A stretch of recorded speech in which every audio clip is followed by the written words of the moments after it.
Hey guys, welcome back. So, a few days back, I watched Guns and Gulaabs,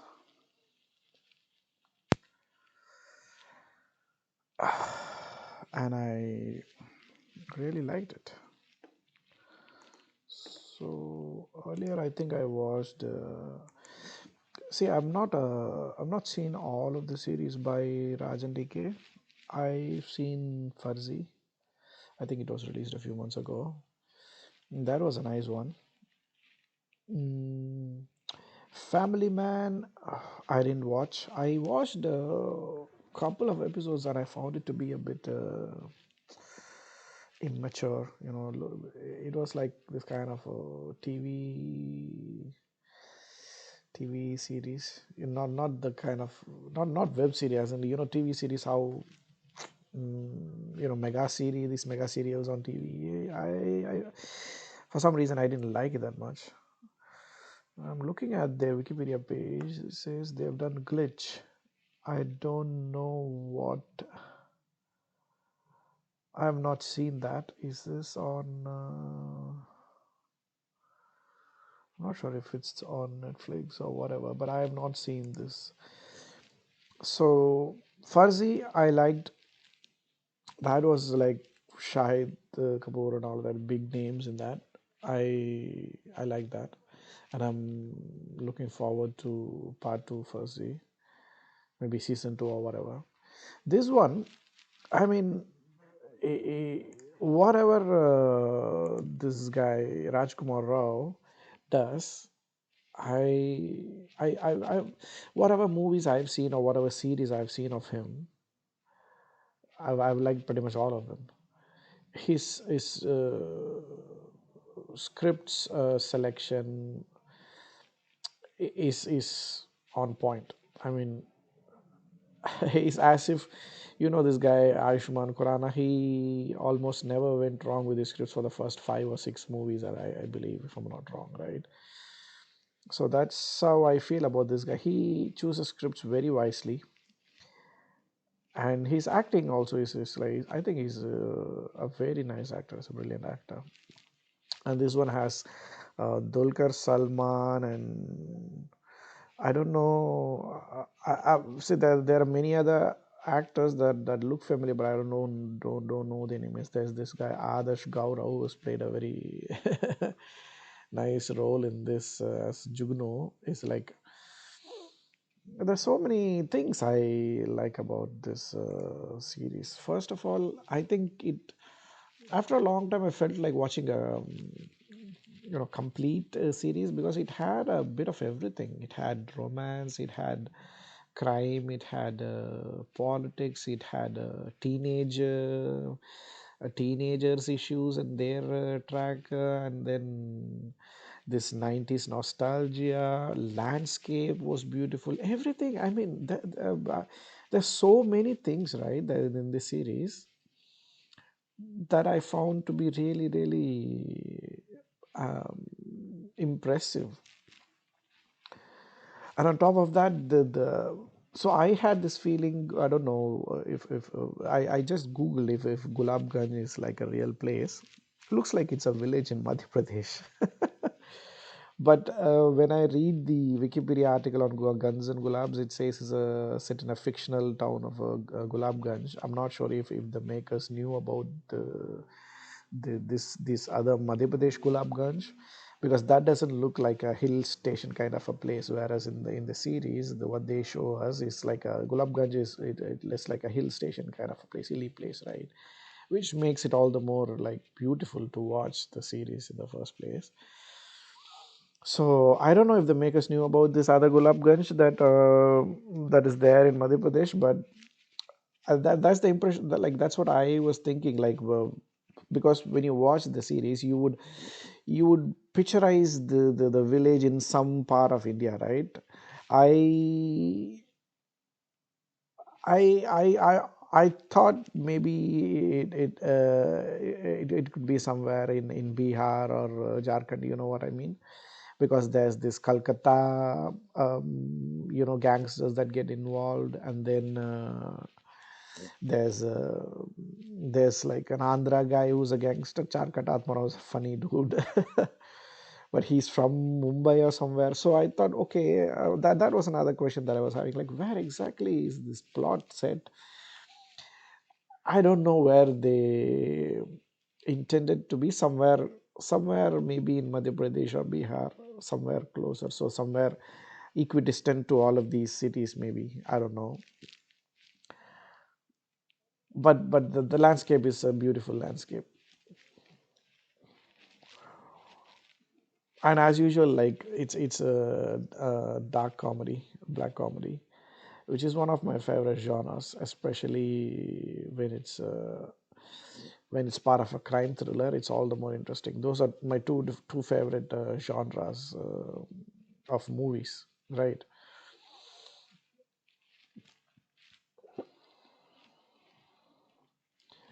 And there's just so many other things that I want to talk about. I just noted it down. Let's see.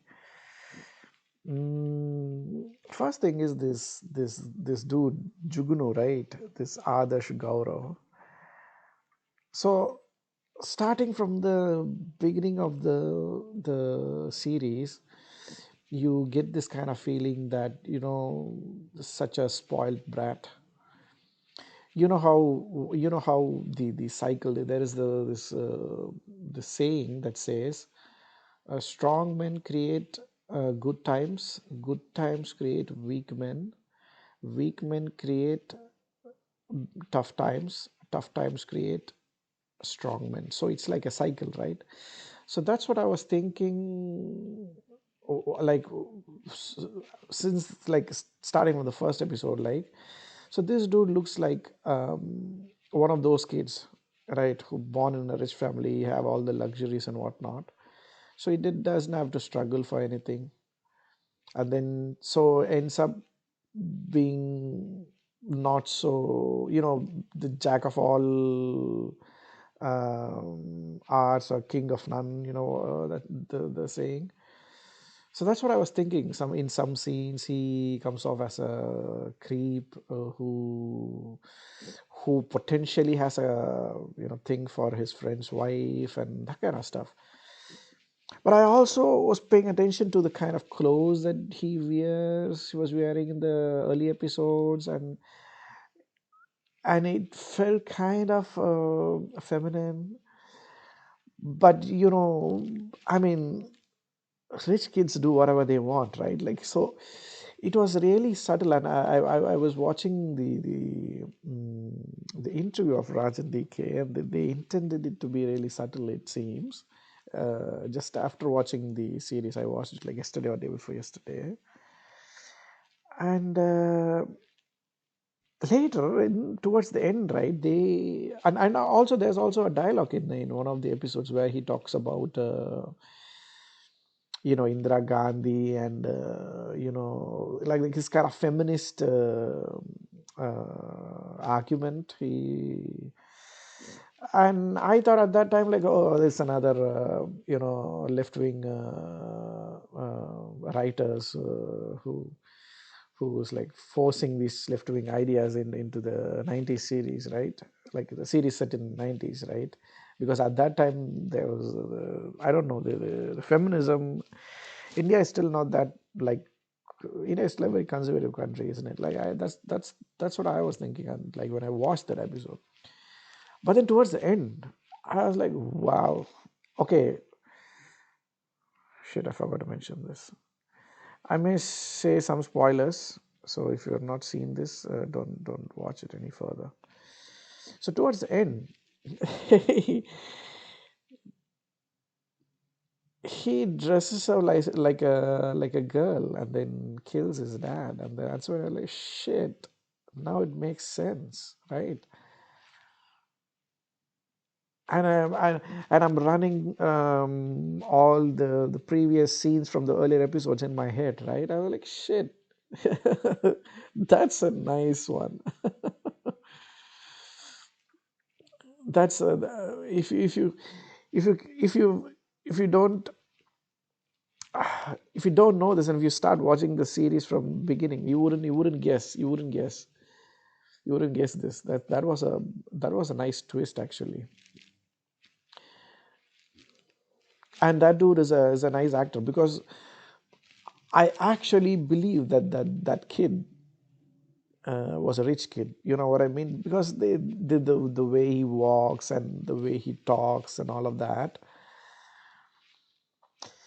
has this nonchalance about that kid. I think he portrayed that really well. This nonchalance.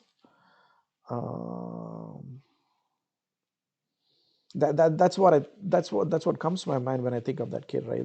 A very nonchalant kind of attitude. He vomits after committing his first murder or not, but that was a bit too much. He still deals with all these gangsters, right? Like he must have seen murders. That was a bit not so believable. But I like this whole characterization. I like the way how he portrayed the character, plus how the character was shown in the series and then finally revealed to be like what do you call that, like transsexual or I don't know the right word, like I'm not, forget about it. There's so many different terms. I don't even know what he is. I don't want to be incorrect or anything like that.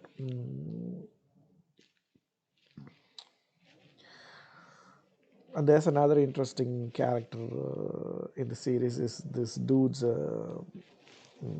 Tipu, Spanner Tipu's love interest, right? So it's not very clear whether she has a thing for him, whether she has a crush on him, whether she loves him as well. Because in one of the scenes after they go to a coffee shop and whatnot, she says you're very naive or something like that. So I don't know. I thought, okay, maybe she's just trying to use him for her,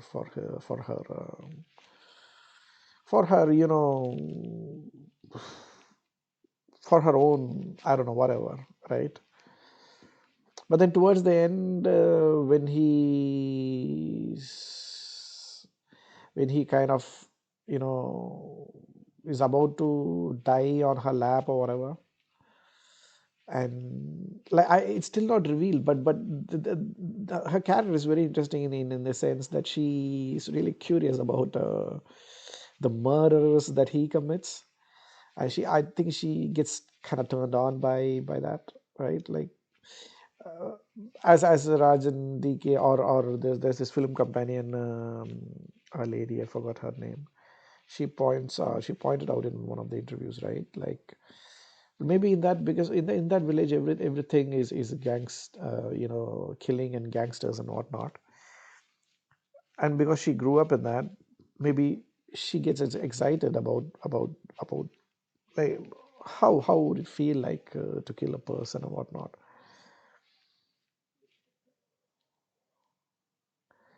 And a student of hers has a crush on her as well, and the way she deals with that,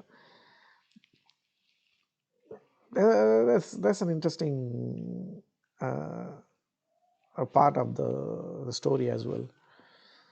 And the teenagers too. This one particular scene where Arjun, the Dulquer Salman's role, right? His daughter gets harassed on the streets, right? I don't know if you call like catcalled on the streets, maybe if that's the right word. And then she tells her classmate, this is all an everyday things. Don't worry. Don't take too much. So you kind of you get to understand what a teenage girl goes through in her day to day life on her commute to and from the school, right? There's small things that that they thought of including in the story, right? That makes it really interesting because the movie is not necessarily about the kids, right? The movie is about the gangsters, and but it's everyone's it's not the characters that they have in the story is not just for the sake of you know being you know side pieces or pawns in the main story. They each have their own story. They each have their own issues and struggles, and then those small things that's what makes a good series, isn't it? Like looking at it from their perspective, looking at it from here this perspective, looking at it from the other perspective. So now it's not just like the protagonist, and the protagonist is the main perspective, and everything else is like just for fillers.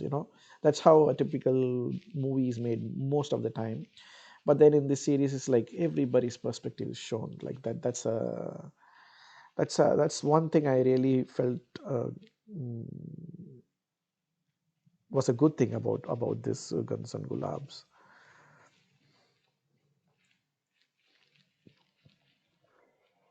And this love letter thing that happens between Tipu and his love interest.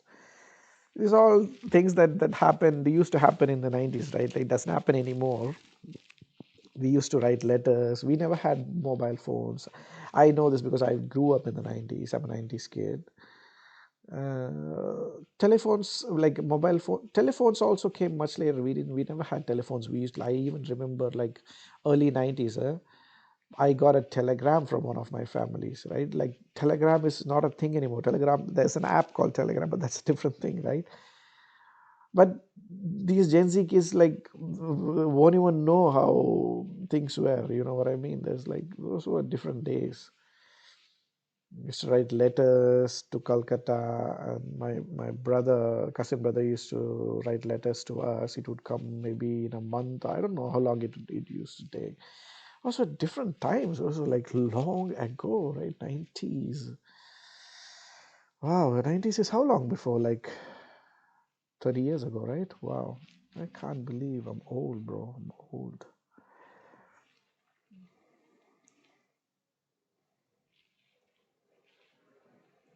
Yeah, and this Charkat Atmaram, that's an, and because I've seen his face. I've seen his face somewhere. Because he felt like his face looked really familiar. I still don't know where I've seen him. Let me look at the wiki page. Oh, is he the guy who? I think I know him now. I think I know him. Hunter. I think I've seen him in Hunter. Yeah. Okay. So he's the dude in Hunter. So his face looked really familiar. Okay, now I realize. Shaitan. I'm not sure if I've seen Shaitan.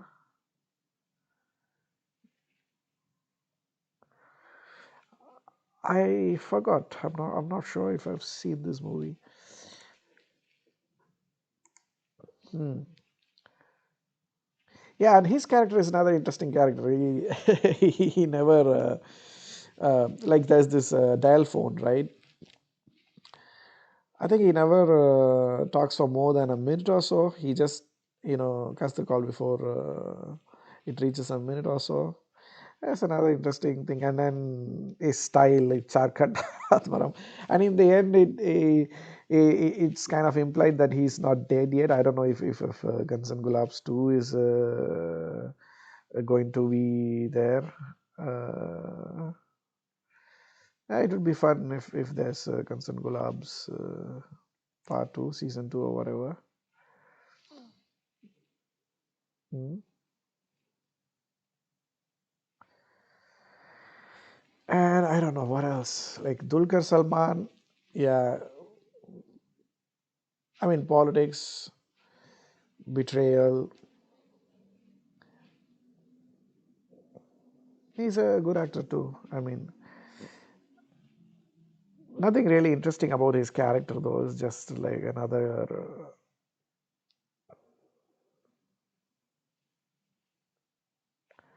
Not sure if he's like a what is like a police or I don't know. I don't remember what he's.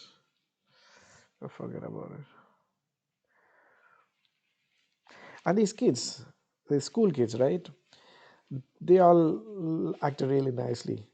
There's this. What was the name of this dude?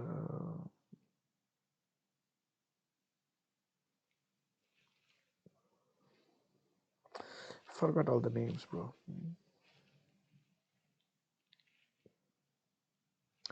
Okay, I don't want to drag this for really long. I'll stop it here. On the whole, a really nice series. Looking forward to their next web series, Raj and DK. Thanks a lot, guys, for watching. Bye bye.